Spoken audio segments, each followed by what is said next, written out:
জমিন থেকে গুনাহগুলো আগুন হয়ে উপরে ওঠে, আর জমিন থেকে নেক আমালগুলো রহমত হয়ে নিচে নামে। সমস্ত ইবাদত সঙ্গে সঙ্গে আল্লাহ তাআলার কাছে পৌঁছে যায়। আল্লাহ তাআলা এই ইবাদতগুলোকে দুভাগে ভাগ করেন।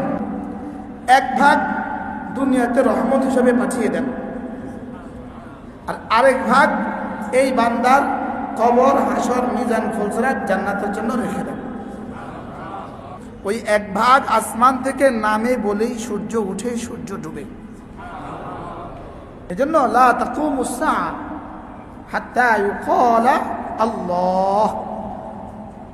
যেদিন আল্লাহ শব্দ বলা বন্ধ হবে সেদিন আর সূর্য উঠবে না। সেদিন আর কি উঠবে না বলেন? তাহলে কি বুঝলাম আমি? আজকের সূর্য উঠে কেন? আমাদের কালিমা আছে বলে। শুধু আল্লাহ আছে না কালিমাও আছে? শুধু কালিমা আছে না পুরো কোরআনে কারীম আছে? পুরো কোরআনে কারীম আছে।